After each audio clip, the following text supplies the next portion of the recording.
भविष्य में दौलतमंद लोगों के लिए दौड़ना गैर कानूनी होगा।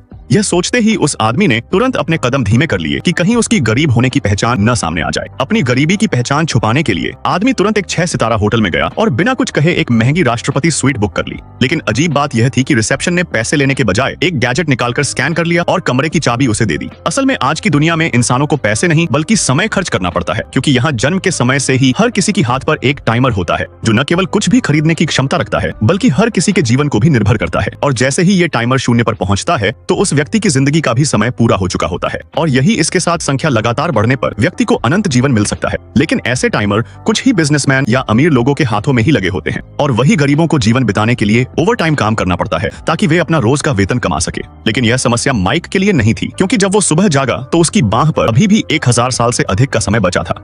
अपने बोरिंग समय को बिताने के लिए माइक तुरंत उस होटल के सबसे बड़े कैसीनो में गया, यह जाने बिना कि इस जगह में एंट्री लेने के लिए भी समय दान करना पड़ता है। पूरा 1 साल का भुगतान करने के बाद माइक आखिरकार एक कार्ड टेबल पर पहुंच गया। यह समझना मुश्किल नहीं था कि यहाँ के लोग निश्चित रूप से बहुत अमीर होंगे, इसलिए वे समय को बेफिक्र होकर खर्च कर सकते थे।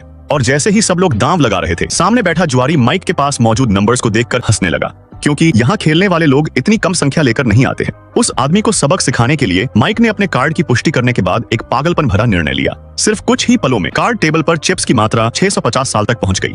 सामने बैठे खिलाड़ी को लगा कि वह चिप्स की संख्या लगातार बढ़ाने पर यह बाजी जीत लेगा, लेकिन मजबूत माइक ने बिना किसी डर के तुरंत अपना दांव बढ़ाने के लिए कहा। मिस्टर जैक ने यह देखा तो तुरंत यह सोचकर अपना दांव और बढ़ा दिया कि वो जल्द ही सामने बैठे व्यक्ति को गिरा देगा। लेकिन उस आदमी को यह नहीं पता था कि उसके सामने बैठे व्यक्ति को सामान्य नजरिए से नहीं देखा जा सकता। और रोमांचक बात यह थी कि माइक अपने कार्ड्स पहले ही देख चुका था, इसलिए सिर्फ कुछ ही देर में उसने अपने पूरे जीवन का टाइम अपनी बाजी पर लगा दिए। पर सामने बैठा आदमी अभी भी यह देखकर दंग रह गया और उसने सोचा कि कोई आदमी इतना पागलपन से कैसे खेल सकता है।